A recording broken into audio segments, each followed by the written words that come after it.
జై శ్రీరామ్. ఓం నమో నారాయణాయ. సనాతన ధర్మంకి అందరికీ స్వాగతము. మనము మన సనాతన ధర్మంలో వైశాఖ మాసం యొక్క విశిష్టతను పురస్కరించుకొని వైశాఖ పురాణం చెప్పుకుంటున్నాము. నాకు తీరిక లేకపోవడం వల్ల ప్రతిరోజు అధ్యాయం చేయలేకపోతున్నాను. ఈరోజు 8వ అధ్యాయము. ఇంతవరకు 7 అధ్యాయాలు పూర్తయ్యాయి. అవి కనుక ఎవరన్నా శ్రవణం చేయకపోతే కనుక కింద కామెంట్స్లో వాటి ప్లేలిస్ట్ లింక్ పెట్టి పిన్ చేసి ఉంచుతాను. అవి విని ఈ అధ్యాయాన్ని శ్రవణం చేయండి. ఇక ఆలస్యం చేయకుండా వైశాఖ పురాణం కథాధ్యాయంలోకి పెడదాము. ఓం శ్రీ గురుభ్యో నమః. హరి ఓం. గురుర్బ్రహ్మ గురుర్విష్ణు గురుర్దేవో మహేశ్వరః. గురుః సాక్షాత్ పరం బ్రహ్మ తస్మై శ్రీ గురవే నమః. నారాయణ సమారంభాం వ్యాస శంకర మధ్యమాం అస్మదాచార్య పర్యంతాం వందే గురు పరంపరాం.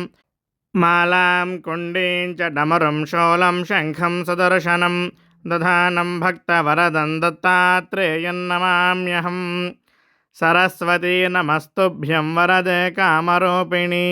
విద్యారంభం కరిష్యామి సిద్ధిర్భవతు మే సదా. నారాయణం నమస్కృత్య నరం చైవ నరోత్తమం దేవీం సరస్వతీం వ్యాసం తతో జయముదీరయేత్. నమాధవ సమో మాసో నకృతేన సమన్యుగం న చ వేద సమం శాస్త్రం న తీర్థం గంగయా సమం. ఓం శ్రీ గురుభ్యో నమః. హరి ఓం. ఓం నమో నారాయణాయ. ఒకసారి ఆ శ్రీమన్నారాయణుడికి నమస్కారం సమర్పించుకుంటూ అందరూ కూడా కింద ఓం నమో నారాయణాయ అని కామెంట్తో పాటుగా స్వామివారికి నమస్కారం సమర్పించండి. ఇక కథా ప్రారంభం చేసుకుందాము.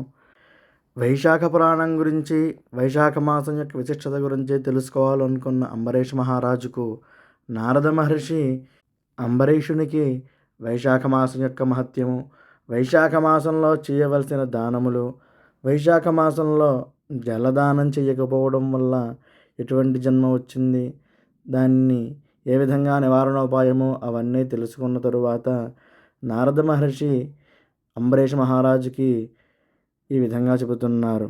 జలదానము చెయ్యని వారు పశువులై జన్మిస్తారు. అదేవిధంగా అన్నదానము చెయ్యని వారు పిశాచములవుతారు. అన్నదానము చెయ్యక పిశాచత్వం పొందిన వారి కథ చెబుతాను వినుము అని నారద మహర్షి అంబరీష మహారాజుకు తెలిపి ఇప్పుడు ఆ కథావృత్తాంతాన్ని తెలియజేస్తున్నారు.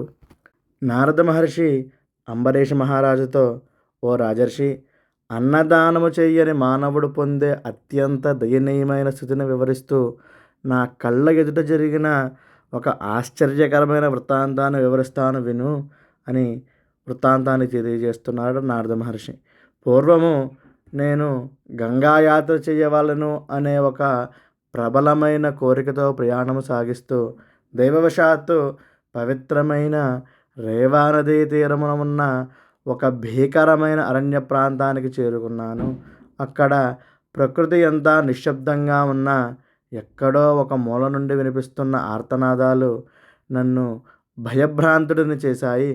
అటుగా సాగుతున్న నా కంట ఒక వింత దృశ్యం కనబడింది. చుట్టూ పచ్చని అడవి ఉన్న అక్కడ ఒక బూరుగు చెట్టు మాత్రము ఆకులు లేక నీడనివ్వలేక ఎండిపోయి అస్థిపంజరంలా నిలబడి ఉంది. ఆ చెట్టుపై ఒక భయంకరమైన పిశాచాన్ని చూశాను. దాని శరీరము పూర్తిగా శుష్కించిపోయి కేవలము చర్మం కప్పబడిన ఎముకల గూడులా ఉంది. ఆకలి దప్పికల సెగలకు తట్టుకోలేక ఆ పిశాచము పడుతున్న యాతన వర్ణనాతీతము. అత్యంత దారుణమైన విషయం ఏమిటి అంటే, ఆకలి బాధ తాళలేక ఆ పిశాచము తన శరీరంలోని మాంసాన్ని తానే పీక్కు తింటోంది. ఆ దృశ్యాన్ని చూసి నా హృదయం ద్రవించిపోయింది. దాని కంఠమున ఒక సన్నని రంధ్రము ఏర్పడి ఉంది. అది నిరంతరము గాయమై ఆ పిశాచానికి నరకప్రాయమైన బాధను కలిగిస్తోంది. పక్కనే నిర్మలమైన జలముతో నిండిన చెరువు ఉన్న పాపఫలం కారణంగా ఆ నీటిని తాకగానే అది కాలకోట విషము వలె మారి వాని కంఠాన్ని దహించి వేస్తోంది. కంఠం మూసుకుపోయి నీరు లోపలికి వెళ్ళక ఆకలి తీరక మండుతున్న అగ్నిగుండంలో ఉన్నట్లుగా ఆ పిశాచము అల్లాడిపోతూ భీకరంగా అరుస్తోంది. అది చూసి నేను నిర్ఘాంతపోయాను. అయ్యో, ఏ పాపం చేస్తే మనిషికి ఇంతటి దుర్గతి కలుగుతుంది? ఏ లోకంలో చేసిన అపరాధం ఈ పిశాచాన్ని ఇలా వేధిస్తోంది అని అబ్బురపడుతూ భయంతోనే ఆ చెట్టు వద్దకు అడుగులు వేశాను. నేను ఆ బూరుగు చెట్టు సమీపానికి వెళ్ళగానే ఆకలితో మతిభ్రమించిన ఆ పిశాచము నన్ను చూసింది. ఆహారము దొరికిందన్న ఆశతో గంభీరమైన గర్జన చేస్తూ నన్ను చంపి తినడానికి నా పైకి దూసుకు వచ్చింది. కానీ నేను అనునిత్యము ఆచరించే సంధ్యావందనము, వేదాధ్యయనము మరియు నా ధార్మిక ప్రవర్తన వల్ల కలిగిన ఒక దివ్యమైన తేజస్సు నన్ను ఆవరించి ఉంది. ఆ ధర్మబలము ముందు ఆ పిశాచం నిలబడలేకపోయింది. నన్ను తాకలేక సమీపించలేక వెనక్కి తగ్గి నిశ్చేష్టుడై నిలబడిపోయింది. వాని దుస్థితి చూసి నా మనసు కరిగి భయమును వీడి జాలితో, ఓయి శాంతించు, నా వల్ల నీకు ఎటువంటి భయమూ లేదు. నిన్ను చూస్తుంటే నాకు ఎంతో విచారం కలుగుతోంది. నీవు ఎవరు? పూర్వజన్మలో నీవు చేసిన ఏ అపరాధం నిన్ను ఈ పిశాచ రూపంలో బంధించింది? నీ యాతనను చూడలేకపోతున్నాను. నీవు ఎవరవు? నువ్వు పూర్వజన్మలో చేసిన ఏ అపరాధం నిన్ను ఈ పిశాచ రూపంలో బంధించింది? నీ యాతనను చూడలేకపోతున్నాను. నీవు ఎవరో వివరిస్తే నీకు ఈ కష్టాల నుండి విముక్తి కలిగించే మార్గాన్ని నేను అన్వేషిస్తాను అని అభయమిచ్చాను. విధి ఎంత విచిత్రమైనది అంటే, ఎదురుగా ఉన్నది నా కన్నతండ్రే అని నేను గుర్తించలేదు. తన కొడుకే తన ముందు నిలబడ్డాడని ఆ పిశాచం కూడా తెలుసుకోలేకపోయింది. ఇక్కడ అందరికీ అనుమానం రాకుండా వివరణ ఇస్తున్నాను. ఈ కథను శృతదేవ మహాముని శృతకీర్తి మహారాజుకి వివరిస్తున్నారు. ఈ కథలో పిశాచంగా ఉన్న మైత్రుడు శృతదేవ మహాముని యొక్క తండ్రి. నారద మహర్షి ఈ మొత్తం వైశాఖ పురాణాన్ని అంబరీష మహారాజుకి వినిపిస్తున్నారు. అంటే నారదుడు ఒక కథకుడిగా ఉండి శృతదేవుడు తన తండ్రికి ఎలా మోక్షం కలిగించాడో ఆ వృత్తాంతాన్ని అంబరీష మహారాజుకు తెలియజేస్తున్నారు.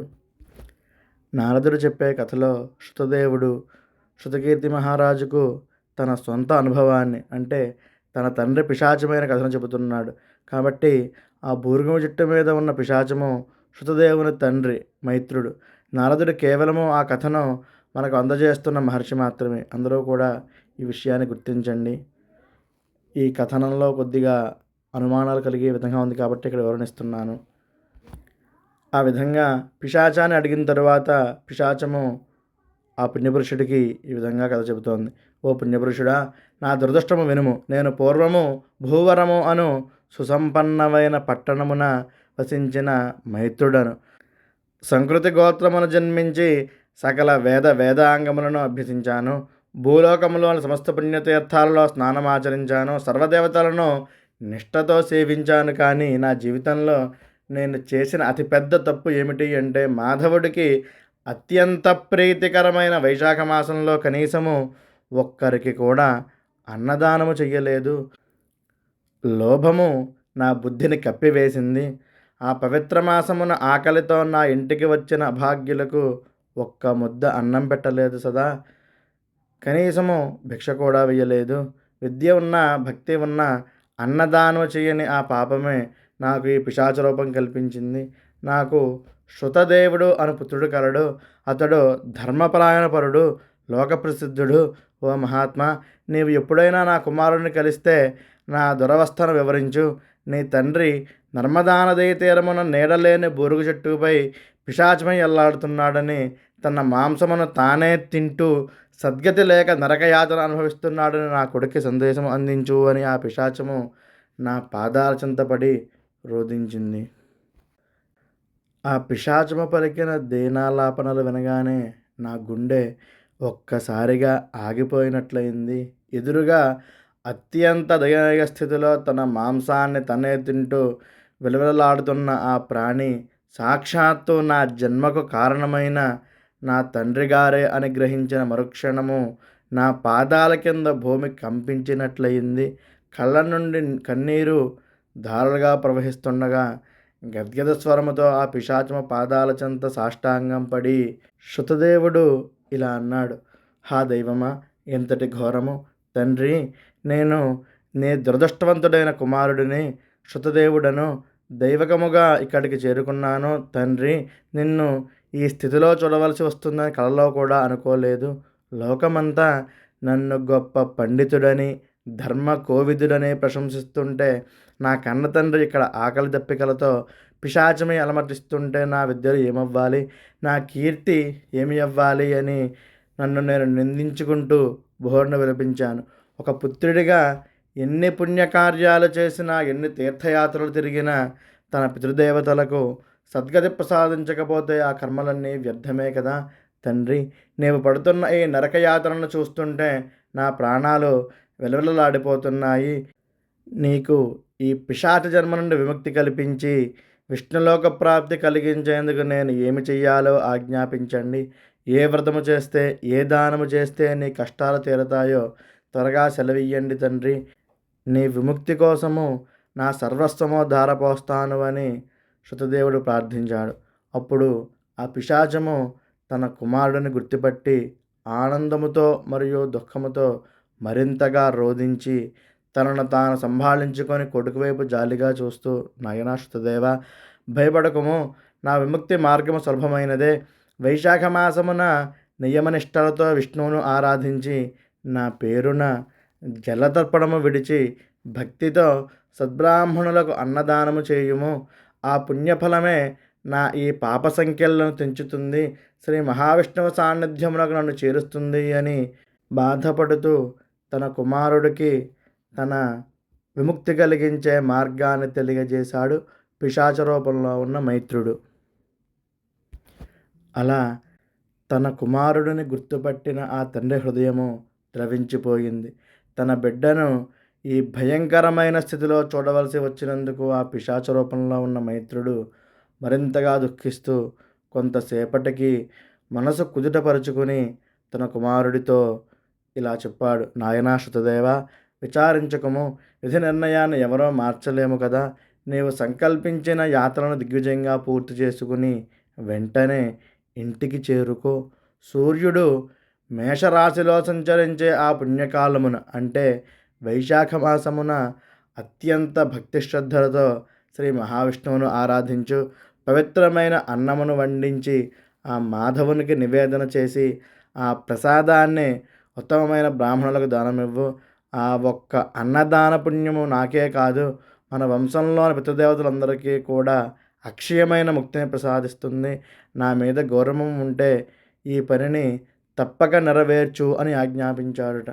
అప్పుడు తండ్రి మాటలను శిరసావహించి నేను నా యాత్రలు పూర్తి చేసుకుని త్వరిగతిన గృహమునికి చేరుకుని మాధవుడికి ప్రీతికరమైన వైశాఖ మాసం కోసం ఎదురు చూస్తూ వైశాఖ మాసం రాగానే నియమనిష్టలతో వ్రతాన్ని ఆచరించాను. నా తండ్రి చెప్పినట్లుగా శ్రీ మహావిష్ణువును షోడశోపచారములతో పూజించి ఆ స్వామికి నివేదించిన పరమాన్నమును సద్బ్రాహ్మణులకు అత్యంత భక్తి శ్రద్ధలతో అన్నదానం చేశాను. ఏ క్షణమైతే ఆ పుణ్యఫలాన్ని నా తండ్రికి దారపోశానో ఆ మరుక్షణమే అద్భుతం జరిగింది. నా తండ్రికి ఆ భయంకరమైన పిశాచ రూపము తొలగిపోయింది. దివ్యమైన ఆభరణములతో ప్రకాశవంతమైన శరీరముతో ఆయన నా ఎదుట ప్రత్యక్షమయ్యారు. నా పితృభక్తిని చూసి మురిసిపోతూ నన్ను నిండు మనసుతో ఆశీర్వదించారు.